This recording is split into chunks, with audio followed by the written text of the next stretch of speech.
नहीं, ये आजकल तो ये ट्रेंड भी बन गया है कि पूरा जिस तरह के सोशल मीडिया युग भी है, कोई छोटी सी घटना हर सेक्टर में होती है तो टीचर्स के लिए इतना बड़ा ऐसा भ्रामक प्रचार करेंगे तो ऐसा लगता है कि जो ऑनेस्ट टीचर्स हैं, जो सिंसियरली काम कर रहे हैं, उनके लिए बहुत डीमोटिवेटिंग की वो चीज़ें हो जाती है। तो हमें समाज को बचना चाहिए, क्योंकि अगर इस ऐसे प्रोफेशन में लोग आना बंद हो जाएंगे, सही लोग आना बंद हो जाएंगे, तो आप कल्पना कर सकते हैं कि समाज, आने वाला समाज कैसा होगा, कैसे वैल्यूज़ होंगी, किस तरह के अपराध बढ़ सकते हैं। तो ये इस खुद को भी टीचर्स को बड़ा डिसिप्लिन करने की ज़रूरत है और अनुशासित रहने का है उसको, क्योंकि फॉलो करते हैं उसको, स्टूडेंट्स टीचर की तरफ ही देखते हैं। तो टीचर का जो खुद का कंडक्ट है वो अच्छा होना चाहिए। वो निरंतर लिखने पढ़ने के, क्योंकि विषय लिखने पढ़ने का है, तो इसमें निरंतर उसका योगदान होना चाहिए। और वो काउंसलर भी है। मैंने तो अक्सर ये पाया है कि काफ़ी स्टूडेंट्स ऐसे होते हैं जो अपने पेरेंट्स से बात नहीं कर सकते, वो टीचर से बात कर सकते। तो हमारा काउंसलर का भी काम है एक, और उनको मार्गदर्शन और मोटिवेट करने का। करियर में वो टीचर की तरफ देखते हैं कि हमने भी इस तरह से आगे बढ़ना है, कुछ करना है, और हमें पूरा हर विषय वस्तु का ज्ञान हो। नमस्कार, दूरदर्शन हिमाचल के क्षेत्रीय समाचार एकांश के इस विशेष कार्यक्रम आज की बात में आप सभी का स्वागत है। मैं हूं नीतू वर्मा।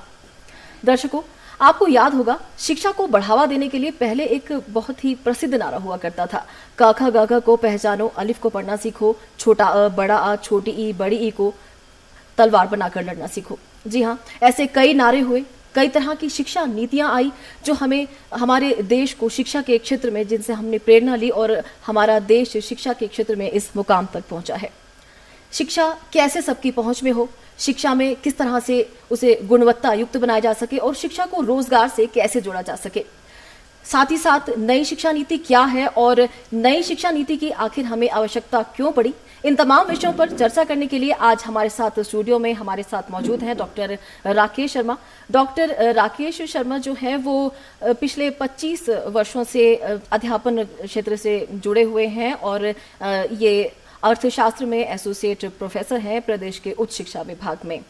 साथ ही साथ जो है विभिन्न समसामयिक विषयों पर इनके लेख जो है वो हमें समाचार पत्रों में देखने को, पढ़ने को मिलते रहते हैं और रिसर्च और लेखन में इनका जो निरंतर योगदान है वो भी चला रहता है। डॉक्टर राकेश, आपका इस कार्यक्रम में आने के लिए बहुत बहुत स्वागत है। धन्यवाद। डॉक्टर राकेश, आपके जो आपका 25 वर्ष आपको हो गए हैं अध्यापन के कार्य से आप जुड़े हुए हैं, तो इसमें मतलब किस तरह से आप देखते हैं, कई उतार चढ़ाव आए होंगे, शिक्षा के क्षेत्र में एक लंबा सफ़र है ये, तो किस तरह के उतार चढ़ाव आए, किस तरह के परिवर्तन आए और इन परिवर्तनों के बीच में प्रदेश में वर्तमान में जो शिक्षा की स्थिति है उसको आप किस तरह से देखते हैं? सबसे पहले तो मैं ये कहूँगा कि हिमाचल पर्वतीय राज्य होने के कारण इसकी भौगोलिक स्थिति जो है बहुत ही कठिन थे। लोग बहुत दूर दराज इलाकों में रहते थे और राज्य के गठन से लेकर जब 1971 में प्रदेश अस्तित्व में आया, स्टेटहुड मिला, तो उसके बाद हमारी सभी सरकारों ने एक विषय पे बहुत ही प्रायोरिटी पे लिया, जितनी भी उसकी नीतियाँ थी, कि दूर दराज तक स्कूल की स्कूल को पहुंचाया जा सके, स्कूल खोले जाएं। स्कूलों के साथ फिर महाविद्यालय तक की भी बात आ गई कि कोई छूट ना पाए, और वो समय था कि सबको इंक्लूड करना था कि नामांकन दर बढ़े, ज़्यादा से ज़्यादा लोग ड्रॉप आउट्स ना हों, और सब लोग चाहे आर्थिक आधार पर हैं, किसी की मजबूरी है कहीं, या कहीं डिस्टेंस एक बाधा है बीच में, उसको तोड़ने के लिए बहुत अच्छे प्रयत्न हुए। प्रदेश में एक जाल एक खड़ा हुआ। आज हमें हिमाचल को ऐसा जाना जाता है पूरे देश में कि केरला के बाद हम कहीं तो हम ये भी पढ़ते हैं कि हम समकक्ष हैं बिल्कुल, और हिमाचल को बहुत जगह सराहा गया, पुरस्कार मिले कि हिमाचल ने शिक्षा के क्षेत्र में बहुत अच्छा काम किया है।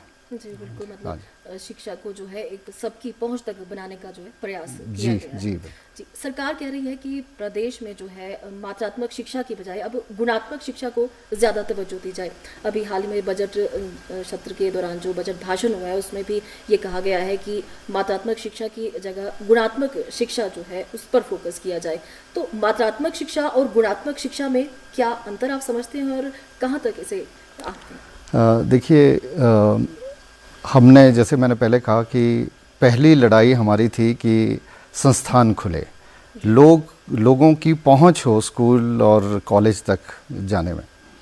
और उस संदर्भ में हमने अच्छा किया, परंतु कुछ एक बातें हैं कि कुछ सर्वेज भी अभी रिसेंटली आए हैं कि हमारे जो बच्चे हैं उनका जैसे रीडिंग में थोड़ा सा कम है, उनका जो कहते हैं कि क्वालिटी जो है एजुकेशन की उतना अच्छा नहीं रह रही है।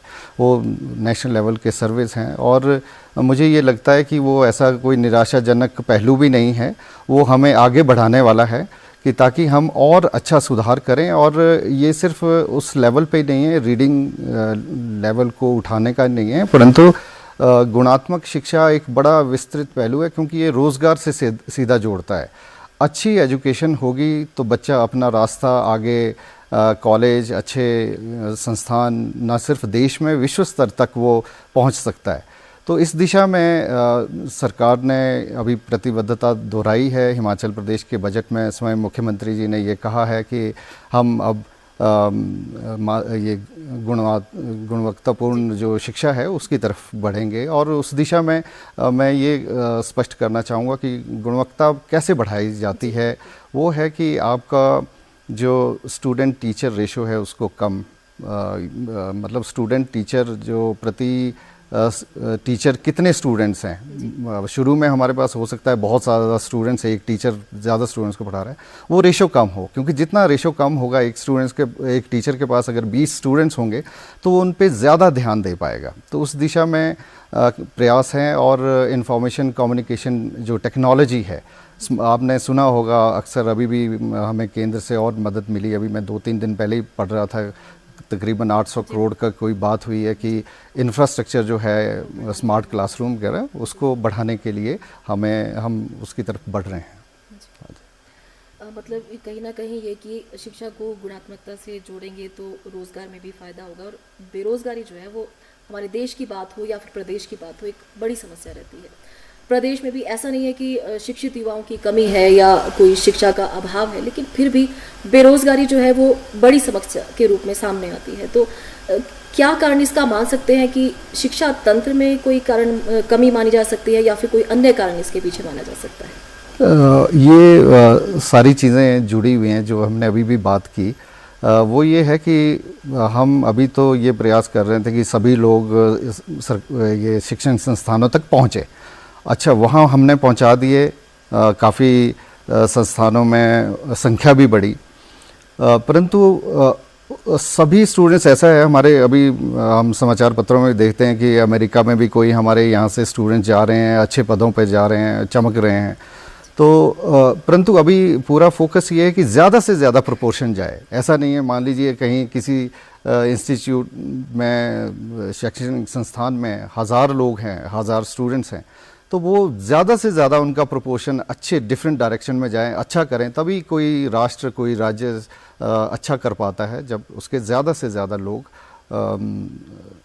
हायर जो ऑक्यूपेशंस हैं उसमें जाएं।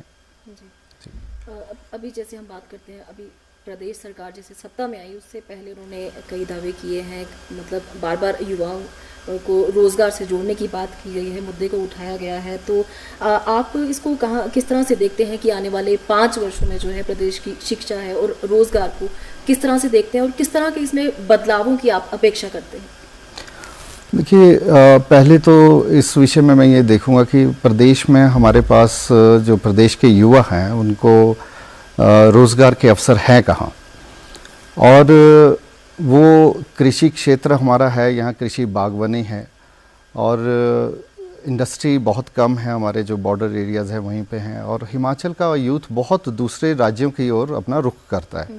आप कहीं पे जाएं, नेबरिंग स्टेट्स में जाएं, अब चाहे साउथ इंडियन स्टेट्स में जाएं, वहाँ हिमाचल का युवा मिलेगा। तो शिक्षा में जो हम बात भी कर रहे थे, गुणात्मक शिक्षा की बात, उसमें हमें ज़्यादा प्रायोरिटी ये रखनी है कि गुणवत्ता इतनी अच्छी हो कि हमारा जो युवा है दूसरे राज्यों में इतना कम्पीट करे, एक्सेल करे, और वो पूरे देश में ही नहीं, अंतर्राष्ट्रीय स्तर की जो पूरी मार्केट है हमारी जॉब मार्केट, वहाँ जाए, खुद का स्वरोज़गार उसका अच्छा हो और वो उद्यमी बने, उद्यमशीलता उसमें हो।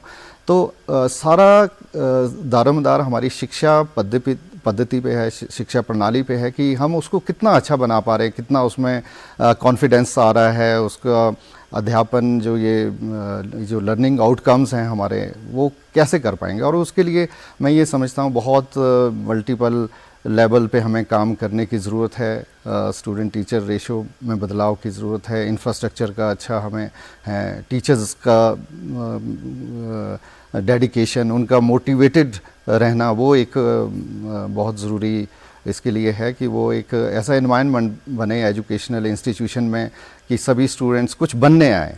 एक हम ये भी देखने में आया कि हमने जब इंक्लूसिव एजुकेशन के लिए नामांकन किया, सब जगह इजी एक्सेस कर दिया, तो काफ़ी स्टूडेंट्स जो हैं थोड़ा सा कैजुअल भी उनका रहा कि घर भी देख रहे हैं, कभी घर की तरफ जा रहे हैं। हम अक्सर ये समस्या देखते हैं कि वो कि 10 दिन तक निकल जाएंगे फिर वापस आ जाएंगे, तो उस तरह से एफिशिएंसी नहीं बढ़ेगी, गुणवत्ता नहीं बढ़ेगी।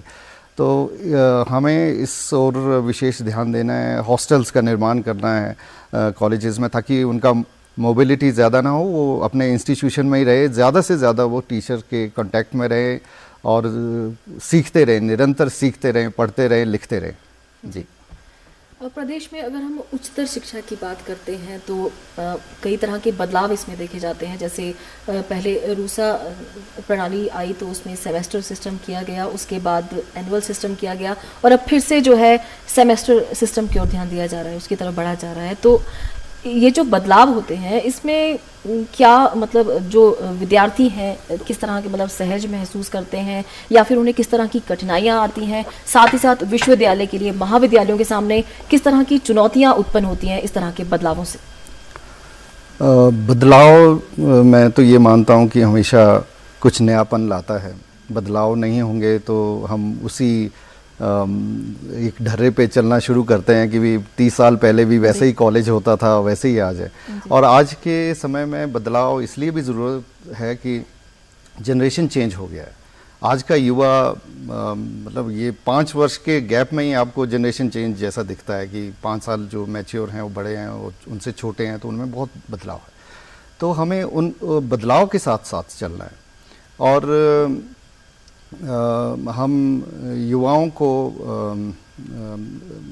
इस तरह से, जो आपने सवाल किया था अभी स्पेसिफिकली, जो रूसा सिस्टम था, सेमेस्टर सिस्टम था, एनुअल सिस्टम था, रूसा सिस्टम जब आया तो बड़ी वो नयापन है, नयापन आया, कहते हैं मतलब कि विद्यार्थियों में ये हो गया कि ये नया सिस्टम आ गया है, नया सिस्टम है। शुरू में ये भी बात हुई कि हम हमेशा ही कहते हैं कि नया शू भी लेंगे तो थोड़ा सा हमें तंग करेगा, परंतु वो हिमाचल की परिस्थितियां जो थी उसमें थोड़ी सी कठिनाइयाँ हैं, भौगोलिक स्थितियां ऐसी है कि उसको हमें सेमेस्टर अपनाना बड़ा मुश्किल हो गया उस समय। तो थोड़ा सा स्टूडेंट्स भी उसके विरुद्ध हुए, थोड़ा टीचर्स ने भी कुछ बात की, क्योंकि वो उसमें रूसा तो एक बड़ा योजना थी, परियोजना थी कि भारत सरकार की फंडिंग की, परंतु उसका एक अंग था सेमेस्टर सिस्टम। तो सेमेस्टर सिस्टम से दिक्कत आ रही थी। तो हालांकि चॉइस बेस तो अभी भी चल रहा है, वो सिस्टम चल रहा है। फिर हम एनुअल पे गए। बीच में आपको रोकना चाहूँगी, सेमेस्टर सिस्टम में मतलब किस तरह की जो समस्याएं थी वो आई, मतलब उसको बदल कर फिर एनुअल में लाना पड़ा? उसमें ये है कि जो सबसे बड़ी समस्या जो है, मैं टीचर होते हुए मुझे ये लगा कि अध्यापन कार्य के लिए समय कम था। टीचर किस चीज़ को एंजॉय करता है सबसे ज़्यादा, कि वो ज़्यादा से ज़्यादा स्टूडेंट्स के बीच रहे, क्योंकि उसमें आपको मिड टर्म एग्ज़ाम लेने हैं, फिर फाइनल एग्ज़ाम है, तो 6 महीने का ड्यूरेशन है, वो बहुत छोटा है। और साथ में हिमाचल की जो परिस्थितियां हैं, विंटर मंथ्स, नवंबर खासतौर जैसे शिमला या दूसरे ये जो जहाँ बर्फ़ भी पड़ती है और हमारे बहुत ठंडे रीजन होते हैं, तो उस दौरान स्टूडेंट्स का आना बहुत मुश्किल है, कठिन है, क्लासरूम में बैठना ही मुश्किल है। तो सेशंस हमारे बड़े कंप्रेस हो गए। तो वो सेमेस्टर सिस्टम की ये दिक्कतें थी, परंतु अभी हम एनुअल सिस्टम के बाद फिर से राष्ट्रीय शिक्षा नीति को हम अमल कर रहे हैं, हिमाचल में लाने की योजना है, पूरे देश में बड़ी एम्बिशियस पॉलिसी है। तो हम ये लगते हैं कि इसको कुछ योजना ऐसी बनेगी कि हम सेमेस्टर सिस्टम को ठीक ढंग से चला पाएँ, बाकी वक्त आने पे ही बताएगा ये। जी, कहते हैं किसी देश में अगर कोई बदलाव करना हो तो सबसे पहले ज़रूरी है कि वहाँ की शिक्षा पद्धति में जो है वो बदलाव किया जाए। हमारे देश में भी 2020 में नई शिक्षा नीति लागू कर दी गई है और प्रधानमंत्री नरेंद्र मोदी जो हैं वो भी कई मौक़ों पर बोल चुके हैं कि जो नई शिक्षा नीति है वो युवाओं को जॉब सीकर नहीं बल्कि जॉब क्रिएटर बनाएगी। तो किस तरह से ये मूलभूत जो परिवर्तन है उसको करने में सक्षम होगी, मतलब किस तरह से आप इसको मानते हैं कि कैसे ये अपना कार्य करेगी? ये राष्ट्रीय शिक्षा नीति 2020 जो है वो बहुत ही एम्बिशियस है, प्लान है हिमाचल भारत सरकार का, जो पूरे देश में उन्होंने राज्यों के सहयोग से इसको लागू करना है। क्योंकि शिक्षा का जो विषय है ये कंकरेंट लिस्ट में है, तो दोनों की जिम्मेवारी है, स्टेट ने भी करना है, सेंट्रल गवर्नमेंट ने भी करना है। इसमें सबसे अच्छा तो मुझे ये लगा कि ये एक बड़े ऑब्जेक्टिव के साथ चल रही है कि जैसे हम कहते हैं राष्ट्रीय शिक्षा नीति, राष्ट्र के निर्माण की है ये शिक्षा नीति, देश को सशक्त बनाना है और इस तरह की एजुकेशन हो कि हम सब में जो राष्ट्र की भावना है वो सर्वप्रथम हो। और विश्व गुरु बनने की दिशा में ये बात कही जा रही है कि इंडिया जो है वो जैसे लक्ष्य भी रखा गया है कि 2047 तक भारत ने विकसित देशों की श्रेणी में आना है। तो हमें बहुत जो हमारी जीडीपी है, जो राष्ट्रीय आय है, उसको बहुत अभी बढ़ाने की ज़रूरत है और उसको बढ़ा नहीं सकते हम मानव संसाधन के बिना। और उसी दिशा में ये है कि हम राष्ट्रीय शिक्षा नीति को लाए हैं। इसमें बहुत सारी नई चीज़ें हैं, नए एक्सपेरिमेंट्स होंगे और वो एक वैल्यू बेस्ड एजुकेशन होगी जिसमें समाज में जो होता है ना कि संस्कार युक्त एजुकेशन, मॉरल वैल्यूज़ बहुत हाई हैं। क्योंकि क्राइम, सीधा हम कहते हैं कि जो समाज में अपराध बढ़ रहे हैं, दूसरे कोई करप्शन है या ये सारी चीज़ें जब शिक्षा पद्धति में शुरू से ही आएंगी तो ये कहीं ना कहीं हमारा स्ट्रॉन्ग फाउंडेशन बनेगी। अभी देखते हैं बहुत सालों का ये लंबा प्लानिंग है कि कैसे जो 5+3+3+4 है सिस्टम शुरू में, उसमें कैसे ये हम करते हैं। और काफ़ी स्तर पर, महाविद्यालय स्तर पर भी इतना फ्लेक्सिबिलिटी कर दी है कि उच्च शिक्षा में काफ़ी, जैसे इनरोलमेंट रेशो जो है वो कम होता था, उच्च शिक्षा तक छोड़ देते थे काफ़ी, हाई स्कूल या सेकेंडरी स्कूल के बाद हायर एजुकेशन में नहीं आ पा रहे थे। और वो हिमाचल में भी जो ग्रॉस इनरोलमेंट रेशियो है उस रेंज में कोई 40% के पास है और कंट्री में कोई 26-27 के आसपास है। तो उच्च शिक्षा क्षेत्र में कैसे हम ला पाएँ युवाओं को और अच्छे से वो एक फ्लेक्सिबिलिटी है, रिजिडिटी नहीं। तो ये कहते थे कि भाई आपको किसी की कुछ घर की परिस्थितियां ठीक नहीं है, उसको कॉलेज छोड़ना पड़ रहा है, तो इस राष्ट्रीय शिक्षा नीति जो है इसमें तो ये इतनी फ्लेक्सिबिलिटी कि क्रेडिट लो, 1 साल में भी आपको सर्टिफिकेट मिल जाएगा। अगर 2 साल का होगा ही कर पाए आप तो डिप्लोमा मिलेगा, और बीच में कहीं आपने और छोड़ के जाना है और एक लिमिटेड पीरियड में वापस आना है तो आपका क्रेडिट्स वैसे के वैसे हैं, आप कंप्लीट कर सकते हैं डिग्री। नहीं तो हमेशा यही होता था कि यूनिवर्सिटी इतना चांस नहीं देती, फिर स्पेशल चांस के लिए आप रहते थे।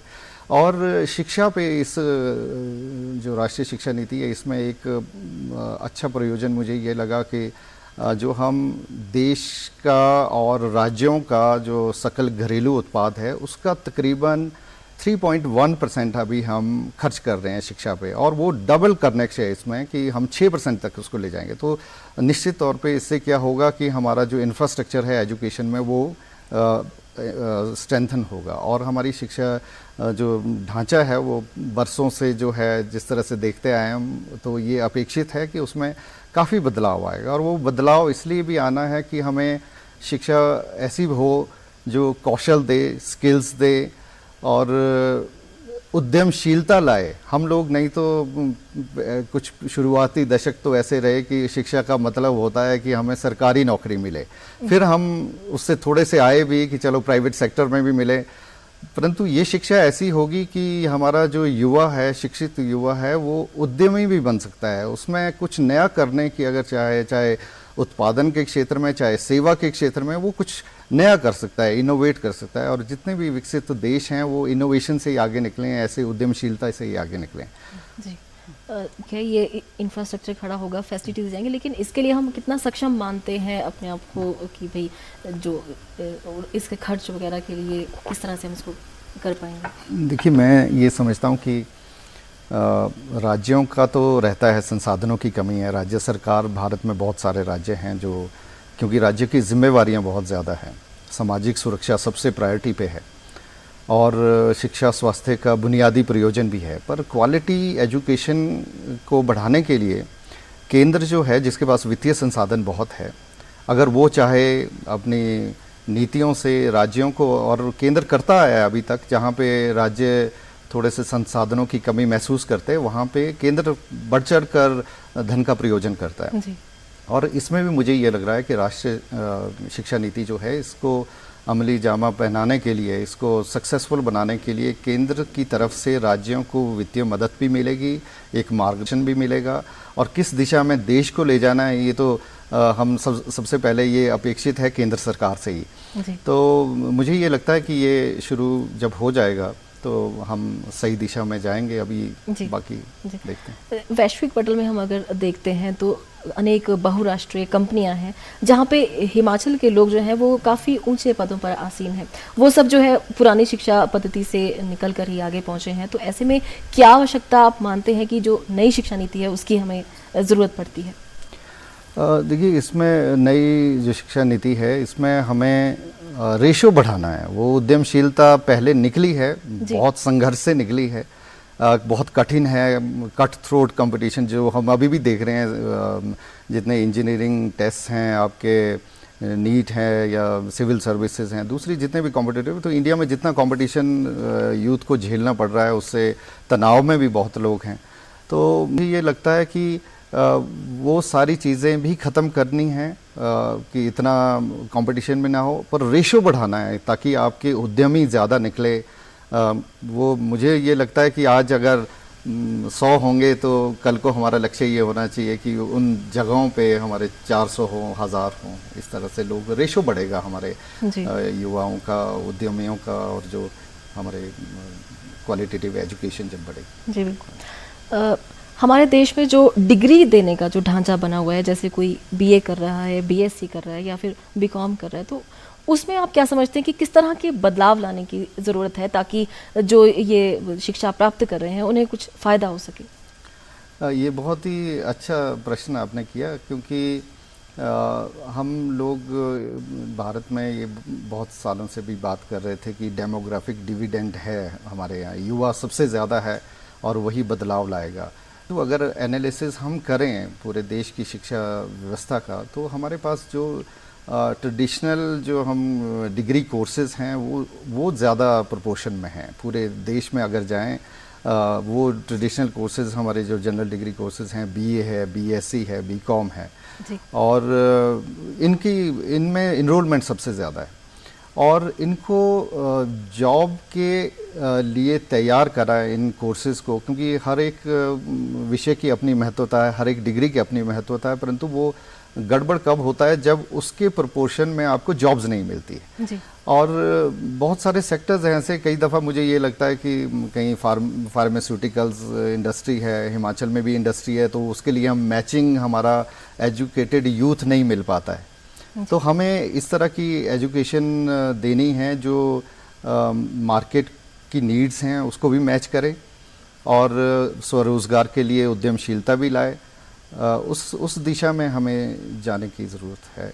जी। हाँ जी। इस शिक्षा के क्षेत्र में जैसे शिक्षकों को किस तरह से आगे आकर कार्य करना चाहिए ताकि और इसमें सुधार लाया जा सके, इसके बारे में क्या कहेंगे? देखिए, ये हम कई दफ़ा तो मुझे लगता है कि हम शिक्षक को प्राचीन काल से और अभी भी टीचर्स डे आते हैं तो हम बहुत बड़ी बड़ी बातें भी होती हैं।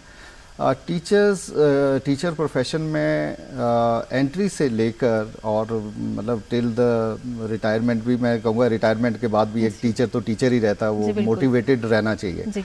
और उसके लिए पूरी व्यवस्था जो है हमारी, सही लोग इस व्यवसाय में आने चाहिए ताकि वो मोटिवेटेड रहे। सिर्फ ये नहीं है कि कोई प्रोफेशन ज्वाइन करना है कि उसमें है, वो एक टीचर अंदर से होना चाहिए, उसको वो बहुत ज़रूरी है।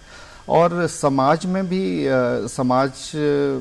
अभिभावक जो है, हाँ, उनको अभिभावक भी है और पूरा समाज है, उसको भी शिक्षक की महत्वता को समझना चाहिए। और कई दफ़ा हमने ये आजकल तो ये ट्रेंड भी बन गया है कि पूरा जिस तरह के सोशल मीडिया युग भी है, कोई छोटी सी घटना हर सेक्टर में होती है तो टीचर्स के लिए इतना बड़ा ऐसा भ्रामक प्रचार करेंगे तो ऐसा लगता है कि जो ऑनेस्ट टीचर्स हैं, जो सिंसियरली काम कर रहे हैं, उनके लिए बहुत डीमोटिवेटिंग की वो चीज़ें हो जाती है। तो हमें समाज को बचना चाहिए, क्योंकि अगर इस ऐसे प्रोफेशन में लोग आना बंद हो जाएंगे, सही लोग आना बंद हो जाएंगे, तो आप कल्पना कर सकते हैं कि समाज, आने वाला समाज कैसा होगा, कैसे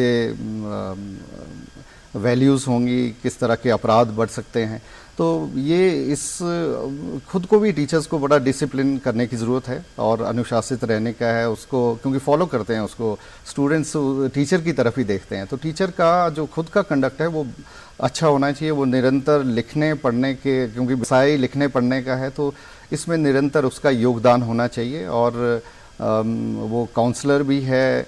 मैंने तो अक्सर ये पाया है कि काफ़ी स्टूडेंट्स ऐसे होते हैं जो अपने पेरेंट्स से बात नहीं कर सकते, वो टीचर से बात कर सकते। तो हमारा काउंसलर का भी काम है एक, और उनको मार्गदर्शन और मोटिवेट करने का। करियर में वो टीचर की तरफ देखते हैं कि हमने भी इस तरह से आगे बढ़ना है, कुछ करना है, और हमें पूरा हर विषय वस्तु का ज्ञान हो। जी। तो वो उस दिशा में हमें जी बिल्कुल। प्रदेश में जो शिक्षा ग्रहण करने वाले विद्यार्थी हैं और जो युवक युवतियां हैं अपना करियर बनाने की सोच रहे हैं, उन लोगों के लिए आप क्या संदेश देना चाहेंगे? आज के समय में सबसे बड़ा संदेश तो मुझे ये लगता है कि एक तो जनरेशन बिल्कुल चेंज हो गई, सारा हमारा मोबाइल फ़ोन, इंटरनेट में हम युग में आ गए। इसमें भी थोड़ा हमें डिसिप्लिन्ड होना ज़रूरी है, क्योंकि इससे अछूते तो नहीं रह सकते, परंतु हमें अनुशासित रहना है, कितने समय ये इसका उपयोग करना है, कहाँ करना है, और शिष्टाचार क्या है, किसके सामने कौन सी बात करनी है, नहीं करनी है, कौन सा ऐप इस्तेमाल करना है।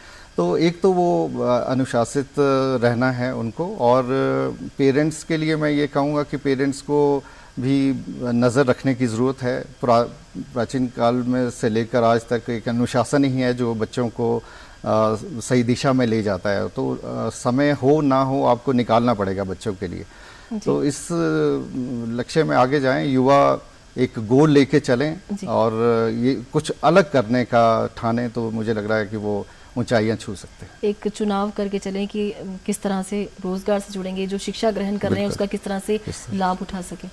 जी डॉक्टर राकेश, आप हमारे आज के इस कार्यक्रम में आए और हमें इतनी महत्वपूर्ण जानकारी दी। विषय तो ये अभी और भी गहरा है, काफ़ी कुछ पूछने को है, लेकिन समय का अभाव है। आपका आज इस कार्यक्रम के आने के लिए बहुत बहुत शुक्रिया। शुक्रिया, थैंक यू। तो बदलाव में मुश्किलें ज़रूर आती हैं, लेकिन ये जो बदलाव होते हैं ये कहीं ना कहीं फ़ायदेमंद भी होते हैं।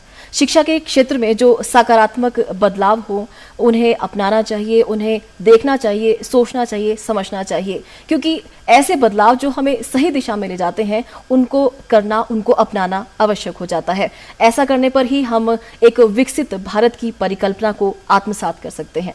तो आज के इस कार्यक्रम में इतना ही। मुझे दीजिए इजाज़त। नमस्कार।